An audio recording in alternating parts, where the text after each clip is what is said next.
What is up, everybody?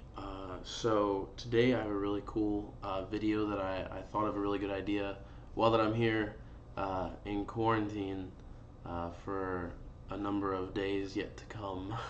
um, and so I thought, why not answer some questions that I've been asked in the past quite frequently, and then making a two-part series out of this. So this one's going to be, like I said, questions that I've been asked in the past a bunch by people that I've come to know or over social media or anything like that. And then part two is going to be solely suggestions from you guys on Twitter that I'm going to film in a couple of days from now, and so that I can answer any questions that you guys have for me. And it can be about bowling, it can be about life in general, it can be about quarantine, whatever that you want it to be about. Just throw them in there, and I will do my best to answer them in the next part of this video. So look forward to part two coming out soon. So my first question is, what is it like bowling in college? So for those that don't know, I bowl at Ottawa University. It's where I am now, and I bowl for them here in Kansas. I've been a part of the team for almost 3 years now. I love my teammates. They're like my family. And I absolutely enjoy the program here at Ottawa University. We just recently signed a deal with Motive, so now it's non-exclusive. So I'm going to keep throwing my Ebonite and Brunswick stuff. So I want to say thank you and huge shout out to Motive Bowling for doing that with us, with our team, because I'm really excited about that. I get to try out some new balls. I'm going to be drilling the Tank Blitz. It came in today, and I am so ready to drill it. So as soon as I get out of here, I'm going to go drill it and see how it goes. I've always wanted to throw one, so now I get the opportunity to.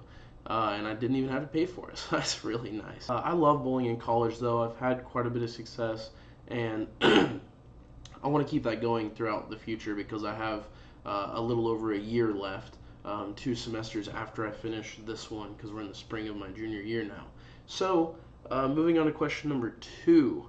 What was it like having surgery on your wrist? So as you can see here, I have a scar a little bit left from my carpal tunnel surgery that I had last summer in July of 2020. I had it on July 1st, about a week after my birthday, or a week and a half after my birthday.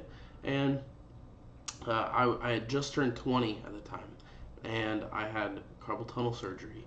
So it has been amazing, honestly. The speed that I had in my recovery time, for how little time that it actually took, and just the way, like, the surgeon was great down in my hometown in Texas, and I'm very, very thankful for that. And everything seems to be going really well now. And so I haven't really had many issues at all, and it was a pretty easy and simple recovery process. It took me, I think it was about 4 weeks or so from when I was able to pick up an 8-pound ball. It was about 3 weeks actually, from when I was able to pick up an 8-pound ball and use that and progress my way back up to 15 pounds, which is what that I normally throw.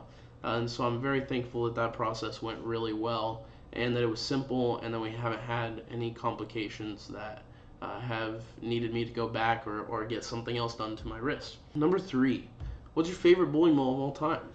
Well, let's be honest, the one that I use the most and probably consider my favorite right now is my Purple Hammer. I mean, of course, there's a reason I have two of them. I love that ball. But as far as other balls are concerned that are reactive resin, I would definitely say the Track Tactics is certainly up there. I own 3 of those. That is an amazing ball. I've shot several, there's numerous 300s with each of them, and I love the Tactics. I also have the Tactics Hybrid. I have one of those, and it's pretty good as well. One of my favorite balls of all time before that, though, was certainly the Game Breaker 2. The Ebonite Game Breaker 2 was an incredible, incredible ball that I used to use so much whenever I was bowling league. It was an amazing house shot ball, and I thought it was great. Also, a great sports shot ball that I used to own that not a lot of people liked was the Columbia 300 Impulse Solid. I was just having a conversation with my friend about that the other day, and that ball is one of my all-time favorites because I used to be able to throw that on short, medium, and long patterns just with a simple surface change. I won a tournament on short with it, and I won a tournament on long with it. Easily one of the most, if not the most, versatile ball that I've ever owned in my life. Number 4 is, what's your least favorite ball of all time? I have to be honest. So this ball, I got it about a month early, and I thought it rolled so bad. It was unfortunately the Hammer Diesel Torque. So what happened was it had just been announced, and I got it in, and I got to try it. And I'm very thankful for being able to try the ball. I'm very thankful for getting it early and all of that was going on. But I threw it in Sport League on a long pattern, which is exactly what I had drilled it for. And then I also tried it on house shot and a couple of other sport shots after that. And no matter what I did, whether it was a hand position change, a surface change, the ball it rolled so early that it had basically no chance down lane and just bled out and flat 10 for days. And was definitely not my favorite ball. Because I love balls that are very rolly, that roll early and are very smooth and don't have a ton of energy down lane. I love that, but there is a point where it becomes too much roll in the front part of the lane. And the cover stock was way too strong for the core that they had. And they had a medium symmetric core from the Diesel, which, looked like a really good ball. I never owned one. But the cover stock they put on it, I believe it was called the Juice Solid, and that cover stock was so strong that it basically negated the nice core that was in the Diesel Torque. So that was very unfortunate because I wanted that ball really badly, and once I got it, major disappointment.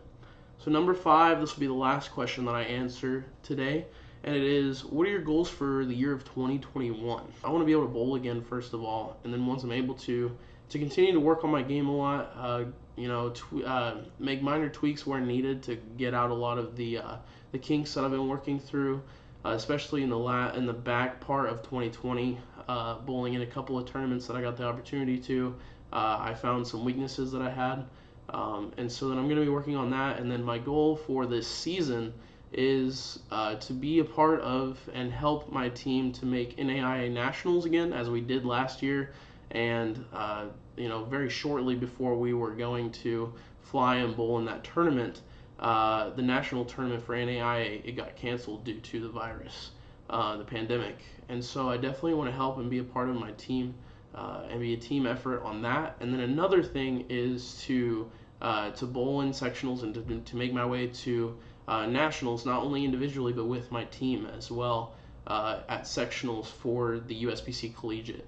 Because my freshman year, which is the last time that I bowled sectionals, I was able to bowl the highest score in the nation for sectionals and be the number 1 guy going into nationals. Just unfortunately, I struggled at nationals and did not make the finals because in the bracket I got knocked down the first round because I was really struggling and I made some bad equipment choices for that tournament. So of course you can only bring 5 balls to the tournament. So I made some poor equipment choices and didn't give myself enough options that would allow me to bowl on what that we bowled on that year, which was a higher volume long pattern, and that's not what I prepared for at all. And so that's definitely on me, and that's something that I learned from and continue to use in my future career. So that's my goals for 2021. So I want to say thank you to everybody for watching this video, and I hope that you guys look on Twitter and be sure to comment on my tweet that I sent out today and leave some questions for me to answer on the next episode for part 2 of the Q&A session. So thank you guys, stay healthy out there, and I'll see you in part 2.